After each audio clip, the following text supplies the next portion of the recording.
Pemirsa, debat publik kedua pemilihan Gubernur Sumatera Utara berujung ricuh hingga keluar arena debat. Bahkan mobil calon Gubernur Sumatera Utara nomor urut 1 Bobi Nasution dilempar orang tidak dikenal usai keluar dari lokasi debat.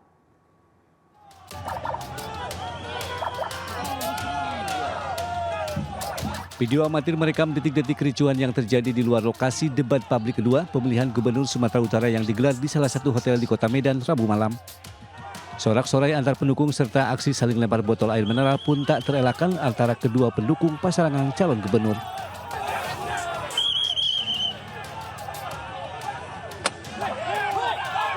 Keadaan semakin ricuh saat calon gubernur Sumatera Utara Bobi Nasution keluar dari lokasi lantaran mobil yang ditumpangi bersama istrinya Kahiyang terkena sasaran pelemparan. Tidak diketahui siapa pelaku dari pelemparan mobil menantu Jokowi tersebut dan beruntung tidak ada yang terluka. Namun demikian, atas insiden pelemparan itu, tim hukum Bobi Surya resmi melaporkannya ke Mapolrestabes Medan. Menurut Ketua Tim Pemenangan Bobi Surya, Hinca Panjaitan, pelaporan dilayangkan agar pemilu berjalan dengan damai. Mengapa harus dilaporkan, gitu ya? Supaya pemilu damai ini, pemilu kita ini damai, riang gembira, dan beradu gagasan dan konsep lah. Dan kepada siapapun kita, supporternya, ayo sama-sama kita dukung paslon kita dengan baik pada substansinya, bukan pada hal-hal yang di luar substansi itu. Dalam insiden tersebut, Hinca membantah pihaknya maupun pendukung Bobi Surya juga terlibat dalam aksi saling lempar dengan supporter Edi Hasan. Dari Medan, Sumatera Utara, Ahmad Ridwan Nasution, iNews melaporkan. Presiden Prabowo Subianto membuka Rakornas Kepala Daerah dan Forkopimda tahun 2024. Prabowo memberi arahan langsung kepada para kepala daerah dan seluruh pimpinan lembaga.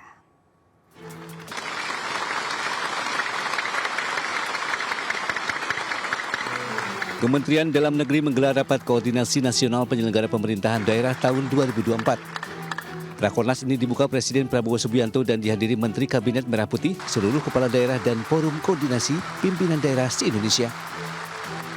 Presiden Prabowo Subianto juga memberikan pengarahan langsung kepada para peserta Rakornas secara tertutup. Tahun ini Rakornas Forkopimda 2024 memiliki tema implementasi Asta Cita menuju Indonesia Emas 2045. Komisi 7 DPR RI menyambut baik langkah pemerintah yang menerbitkan Peraturan Pemerintah atau PO nomor 47 tahun 2024 tentang penghapusan utama UMKM. Langkah ini dipandang dukungan kepada pelaku UMKM yang selama ini terdampak masalah ekonomi di tengah melemahnya daya beli masyarakat. Tak hanya itu, Komisi 7 juga bakal mengawal aturan baru tersebut untuk memastikan hanya pelaku UMKM yang benar-benar layak mendapatkan bantuan penghapusan piutang. Menteri Koordinator Bidang Politik dan Keamanan Budi Gunawan optimistis program Presiden Prabowo Subianto terwujud, salah satunya program makan gizi gratis yang tertuang dalam Asta Cita. Budi mengatakan program makan gizi gratis memiliki relasi positif dengan meningkatkan kecerdasan intelektual atau IQ.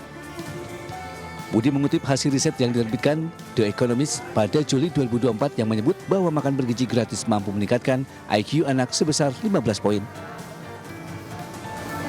Pemirsa, calon wakil gubernur Jakarta nomor urut 3 Rano Karno Sidul menerima pengurus DPD Konfederasi Serikat Pekerja Seluruh Indonesia KSPSI Jakarta.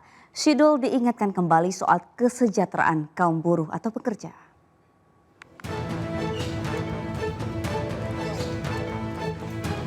Para pengurus DPD KSPSI Jakarta diterima calon wakil gubernur Jakarta Rano Karno di garasi warung Sidul di kawasan Lebak Bulus, Jakarta Selatan.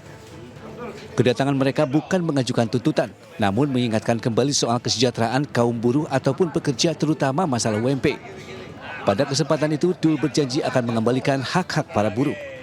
Hanya ya kesejahteraan kaum buruh misalnya itu kan, karena waktu itu memang sempat berhenti pada waktu pandemi. Nah, saya bilang insya Allah kalau memang nanti ya saya sama Mas Pram memang datang ke DKI, kita akan kembalikan hak-hak buruh yang memang pernah diterima. Itu aja sebetulnya, nggak ada yang aneh-aneh kok. Hujan lebat yang kembali mengguyur kota Jakarta menimbulkan beberapa titik tergenang banjir.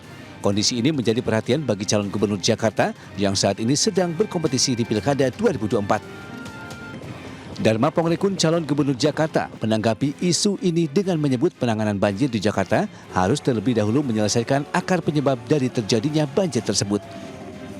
Genangan ini kan akibat yang harus kita pikirkan selalu apa penyebabnya. Jadi dalam menyelesaikan setiap masalah, jangan hanya menyelesaikan puncak gunung esnya, itu sama dengan menjadi pemadam kebakaran, tetapi cari akar masalahnya. Dari Jakarta, Hamzah Hasibuan, Sadu Santo iNews melaporkan. Pemirsa, Ketua Umum Partai Golkar Bahlil Lahadalia mengumumkan susunan lengkap pengurus DPP Partai Golkar 2024-2029. Salah satunya susunan Wakil Ketua Partai Golkar.